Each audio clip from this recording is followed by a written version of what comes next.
ব্যবসার কখনোই লাভের মুখ দেখবে না। কিভাবে মলিকমের মাধ্যমে নির্ভুল হিসাব রাখতে পারবে। অ্যাকাউন্ট মেনুতে আপনি মাল্টিপল অ্যাকাউন্ট খুলতে পারেন। অ্যাড নিউতে ক্লিক করলেই আপনার অ্যাকাউন্টটি ওপেন হয়ে যাবে। ক্যাটাগরি সেট করে দিতে পারেন, কোন কোন খাতে আপনি টাকাটা ব্যয় করতেছেন। ইনভয়েসের কোনো ছবি দিতে পারেন, এদিকে অ্যাকাউন্ট নাম্বার দিতে পারেন। ফান্ড ট্রান্সফারের মাধ্যমে আপনি হিসাবটা রাখতে পারবেন।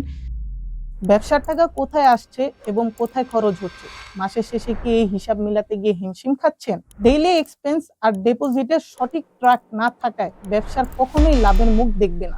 আজ আমরা দেখব কিভাবে মলিকমের মাধ্যমে আপনি আপনার প্রতিদিনের খরচ আর ইনকাম নির্ভুল হিসাব রাখতে পারবেন, একদম প্রফেশনাল অ্যাকাউন্টেন্টের মতো। প্রথমে চলে যাই আমরা অ্যাকাউন্ট মেনুতে। অ্যাকাউন্ট মেনুতে আপনি মাল্টিপল অ্যাকাউন্ট খুলতে পারেন, যেমন আপনার ক্যাশের জন্য একটা অ্যাকাউন্ট খুলতে পারেন, আপনার বিকাশের টাকা রাখার জন্য আরেকটা অ্যাকাউন্ট খুলতে পারেন, ব্যাংকের জন্য আরেকটা অ্যাকাউন্ট খুলতে পারেন। মাল্টিপল অ্যাকাউন্ট এদিকে রাখতে পারেন, যেমন এইদিকে অ্যাকাউন্টের নাম, অ্যাকাউন্ট নাম্বার, অ্যাকাউন্টে কত টাকা আছে এটা অ্যাড করে দেবেন। আর যদি কিছু নোট লাগে তাহলে এদিকে কিছু নোট দিয়ে দিতে পারবেন। অ্যাড নিউতে ক্লিক করলেই আপনার অ্যাকাউন্টটি ওপেন হয়ে যাবে। এখন আমরা চলে যাই ডিপোজিট ক্যাটাগরিতে। ডিপোজিট ক্যাটাগরি হলো, মনে করেন আপনার কোন কোন মাধ্যমে আপনার অ্যাকাউন্টে টাকা আসছে। এই বিজনেসের মাধ্যমে, যেমন প্রোডাক্ট সেলের মাধ্যমে টাকা আসতে পারে। তারপরে যদি আপনার কোনো ওয়েস্টেড জিনিসপত্র বিক্রি করেন ওইটার থেকে টাকা আসে। এভাবে আপনি ক্যাটাগরি সেট করে দিতে পারেন যে কোন ক্যাটাগরি জন্য টাকাগুলো আসছে, মানে আপনার অ্যাকাউন্টে ডিপোজিটগুলো হচ্ছে। এদিক থেকে আপনি অ্যাড নিউতে ডিপোজিট ক্যাটাগরিতে ক্লিক করে এদিকে ডিপোজিট ক্যাটাগরির নামটা লিখে দেবেন এবং ছোট্ট একটা ডেসক্রিপশন লিখে দেবেন, যদি চান ছবি অ্যাড করে দিতে পারেন। এদিকে অ্যাড নিউতে ক্লিক করলেই সেভ হয়ে যাবে ক্যাটাগরিটা।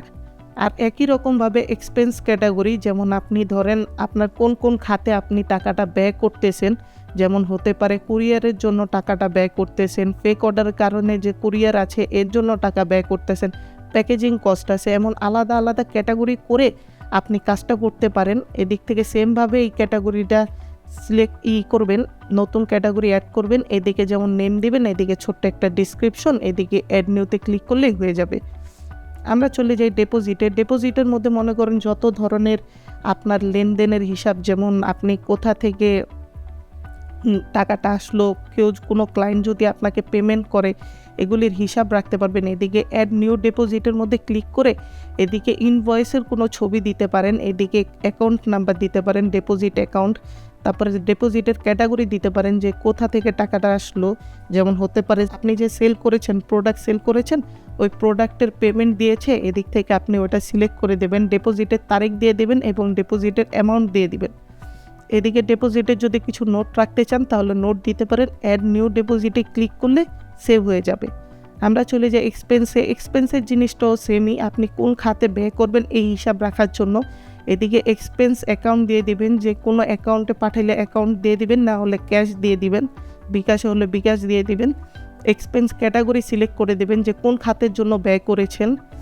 তারপরে এদিক থেকে এক্সপেন্স মানে কবে টাকাটা পাঠাইছেন ওই ডেটটা সিলেক্ট করে দিবেন, এদিকে অ্যামাউন্ট সিলেক্ট করে দিবেন, অ্যাড নিউতে ক্লিক করে দিবেন, তাহলেই সেভ হয়ে যাবে। এদিকে ফান্ড ট্রান্সফারটা হলো, ধরেন আপনার বিকাশের থেকে আপনি আপনার ব্যাংক অ্যাকাউন্টে টাকা পাঠিয়েছেন, এখন এই হিসাবটা কিভাবে রাখবেন। এদিকে হলো এই যে ফান্ড ট্রান্সফারের মাধ্যমে আপনি এই হিসাবটা রাখতে পারবেন। ধরেন এদিকে এই যে ক্যাশ থেকে আপনি এই যে অ্যাকাউন্ট বিকাশে পাঠাইছেন, এক মাধ্যম থেকে আরেক মাধ্যমে টাকা ট্রান্সফার করছেন, এদিকে টোটাল আপনার অ্যাকাউন্টে কত টাকা ছিল এবং কয় টাকা ট্রান্সফার করছেন এটার হিসাবটা লিখে দেবেন। যদি কোনো শিপিং কস্ট থাকে, যেমন টাকা পাঠানোর জন্য কোনো যদি চার্জ থাকে ওইটা লিখে দিতে পারেন। আর এদিকে ছোট্ট একটা কমেন্ট লিখে দিলেই কাজ শেষ। এদিকে ফান্ড ট্রান্সফারে ক্লিক করলেই টাকাটা ট্রান্সফারও হয়ে যাবে। এতটুকু অ্যাকাউন্ট, এর মাধ্যমে আপনি খুব সহজে হিসাব রাখতে পারবেন। সঠিক হিসাবই ব্যবসার আসল ভিত্তি। মলিকম থাকতে এখন আর আপনার আর্থিক লেনদেনের কোনো হিসাব হারাবে না। হিসাব রাখুন নির্ভুল, ব্যবসা করুন নিশ্চিন্তে।